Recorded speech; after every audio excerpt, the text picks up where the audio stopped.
I thought I'd do a review for you of the Gelelf products that I've just received. I have seen quite a few really good results and reviews of the Gelelf gel printing plate from fellow gel printers that I respect and that do laser image transfer really, really well. And they're just using the Gelelf gel plate quite regularly. And so I reached out to the company and asked them if they would send me some products for me to review to my followers, both on YouTube and on Instagram. So this is what I'm doing. This is just a small selection of what they sent, but they sent me their brand of roller. Now, I didn't request a 4-inch, and the 4-inch is best with the 8x10 gel plate, but that's a 3-inch. It's got a nice long handle. So I'm looking forward to reviewing that. Then I have the 8x10 gel plate here. Now, it's pretty well packaged. This cardboard is quite sturdy, and then it's got a decent amount of acetate around it. So let me just unpack it for you.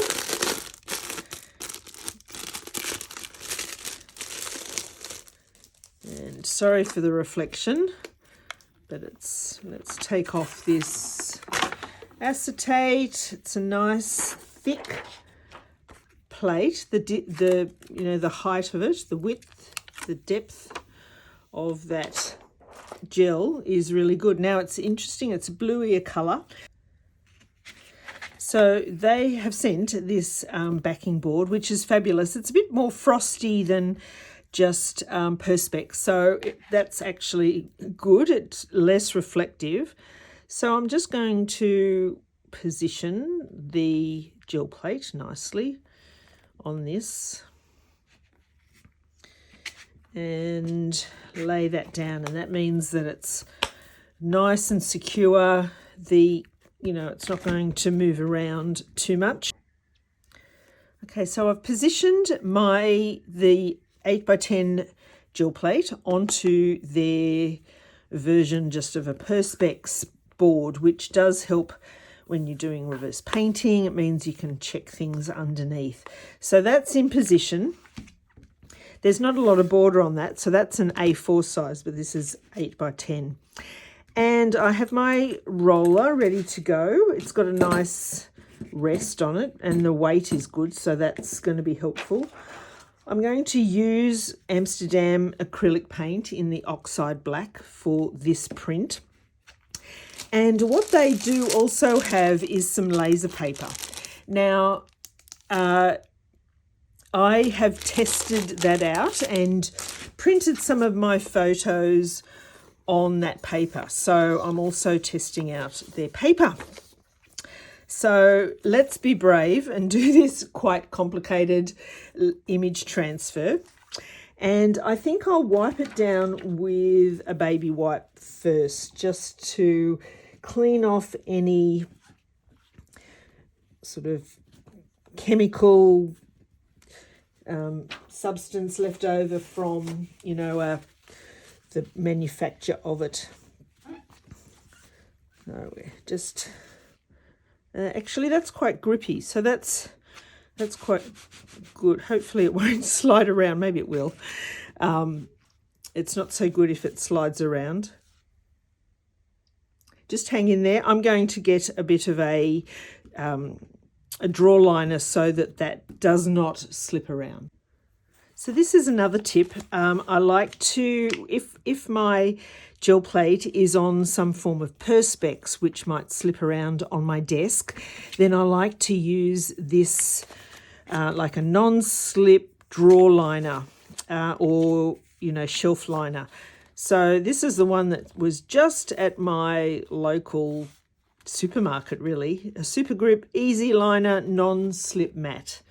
So, and I find that, if I'm working with my gel plate on acetate or on the Perspex, then that's a really good way of not slipping. And then I make sure I look for the white one because if it's black under there, it's very hard to see what you're doing. So I have cleaned that with my baby wipe. Just give it another wipe and a dry. And we're going to see how the Gelelf gel plate goes with laser image transfer. Now, to be fair to it, and this is the first print I have done on them at all, so I'm running the video as we go. It can take a while to season a gel plate, so if it's not the best result first up, that's okay. That's pretty normal with a gel plate. It's a bit like seasoning, you know, a crepe pan or something. It takes a while to really get the surface working well. So I'm putting a similar amount on than that I would normally use, and I'm finding the roller is perhaps not as smooth. Well, I'm just very light strokes actually. Don't want to leave it there too long. So there's my photo of Porto, and pop that down. And all the timing may vary compared to what you're used to on another plate, so it will be interesting to see. Nice and smooth. Hopefully no air bubbles. And okay, so it needed a bit longer.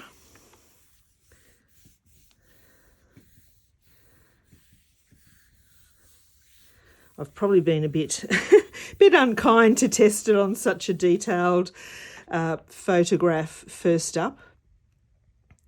So you'll see where I'd lifted it, but it just needed a bit longer clearly because the bottom half has worked really nicely. So where I'd rolled it up to that point where it wasn't quite ready, there's still a bit of mess there. Let me hold it up to the camera for you.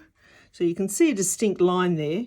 Lifted it up too soon and then laid it back down and gave it a little bit more time. So maybe this plate does need a bit more time.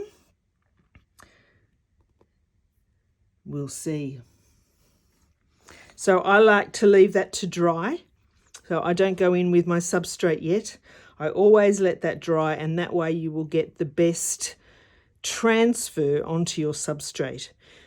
I like to use a hairdryer, so I will use a cool hairdryer now just to dry that off. It's just really a few seconds. It's not long at all that I will be putting the hairdryer onto that, but that's pretty good for, you know, a first go. Shame about that top bit, but that was a lesson learnt. It really is my very first image transfer, the very first actual print of this gel plate. So I'll dry it off and then I'll restart the video so that you can see what I choose to do. I'll probably just add a medium, and a clear matte gel medium, so that we can really see the details in the image transfer. So that's dry. It only took a few seconds, and now I'm going to just apply some Liquitex matte gel onto that plate. That should be enough. I'm using the same roller I did before and just applying it to the full plate.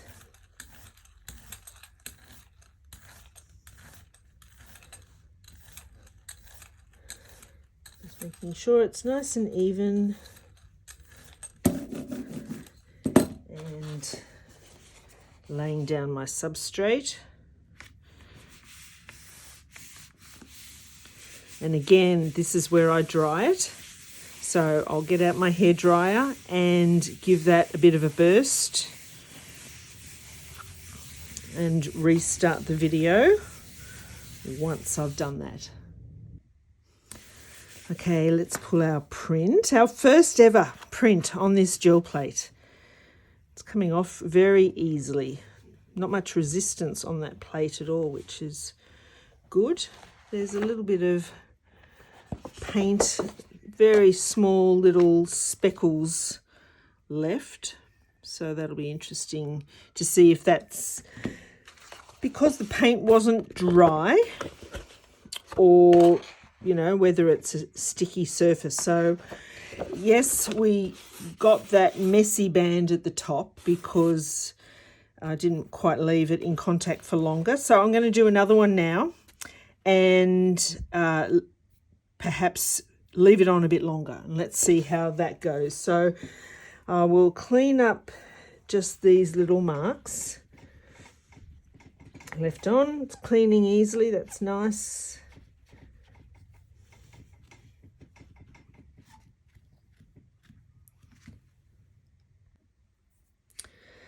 I thought I'd be a bit kinder this time and really go with a strong black and white, and then just leave the image on the gel plate a bit longer. Just dry that.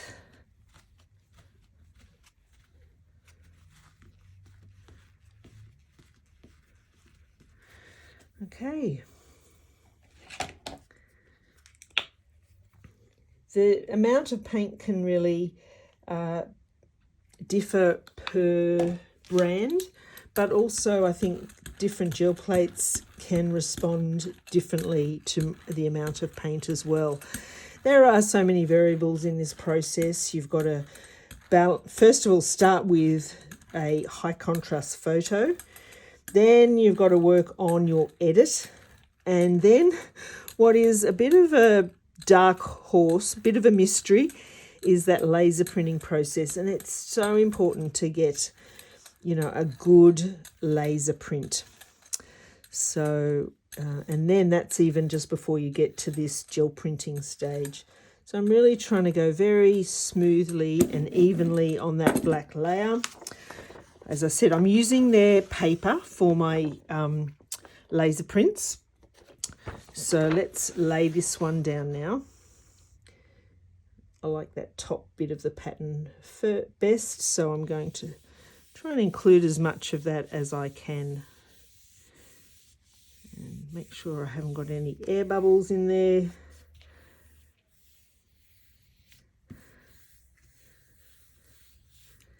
I could use the brayer to go over. Interesting. Isn't that interesting? It's picking up some of the pattern from underneath. Wow, I've never seen that happen before. The paper is a little bit thinner and it's got a bit of a finish to it. I'm just going to leave it on a bit longer. Wow, interesting.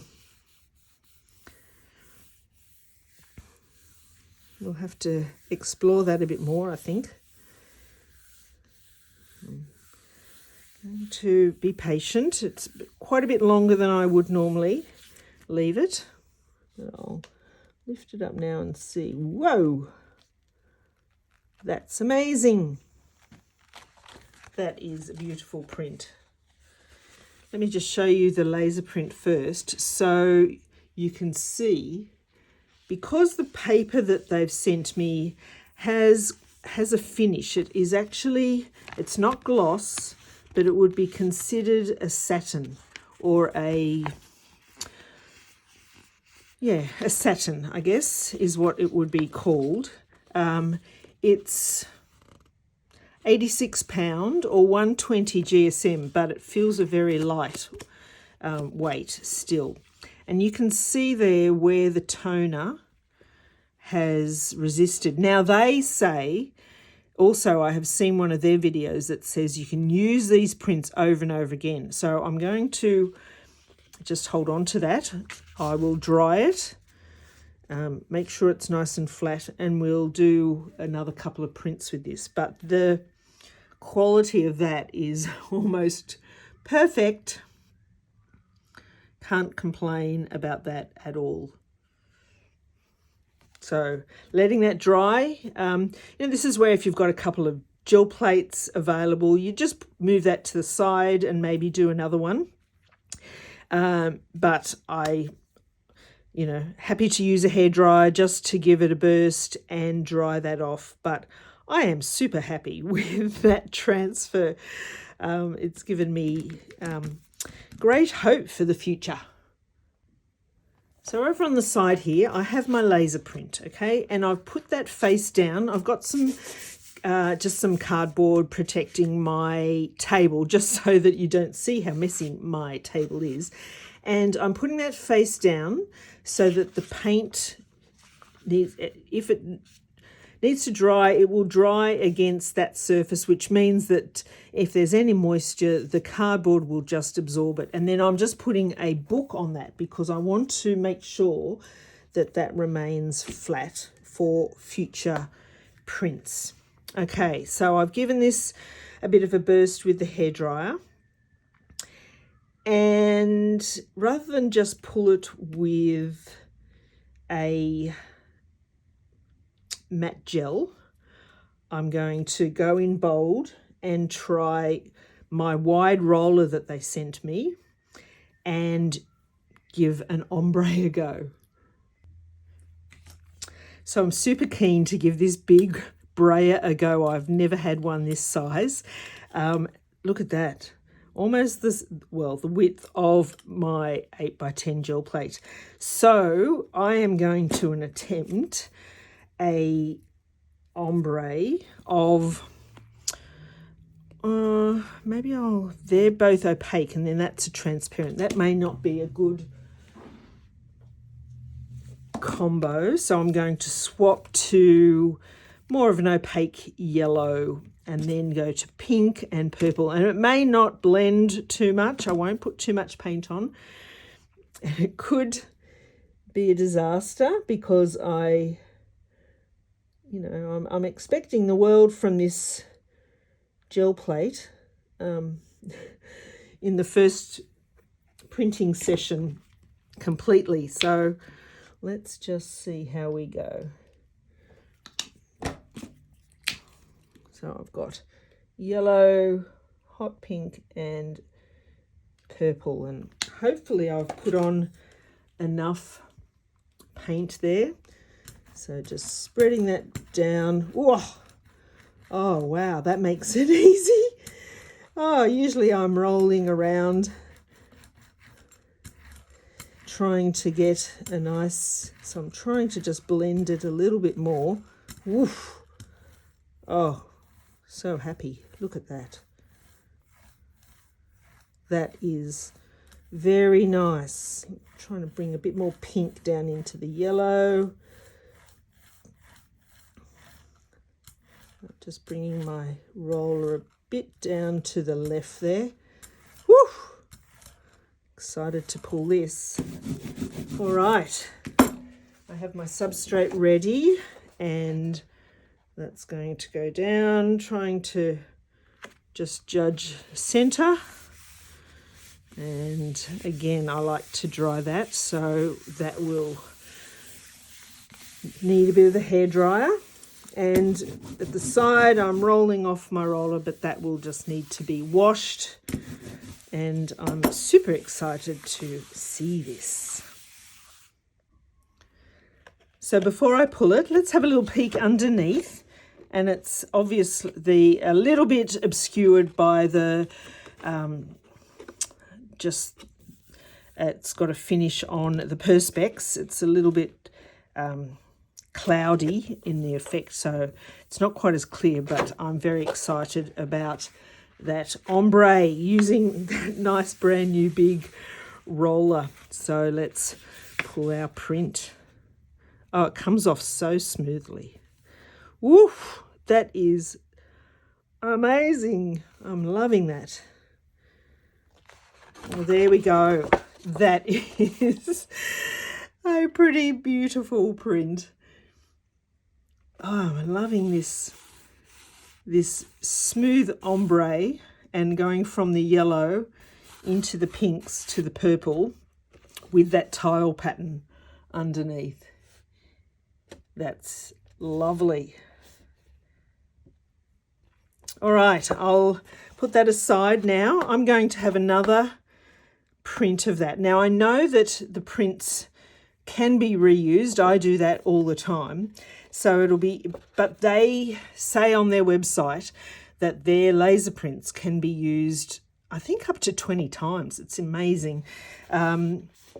I won't be doing that many. So yeah, that'll be something that I'll be experimenting with as well. But I might just leave that aside because I want to show you something different from this and the other print that we've just done, which is over here. So that was, I mean, clearly this was a much more detailed print, but I will perhaps try another detailed one because these black and whites are, you know, a bit easier to do, a bit more forgiving. These ones are really quite detailed and so take a fair bit of, you know, care on the gel plate. You really need that good edit. You need a good laser print. You clearly need a good gel plate and roller and timing and paint, so many things really, as many of you will know because you're frustrated by the process. But you know, I'm hopefully helping you get to some success in your laser image transfer, which is my particular interest on the gel plate.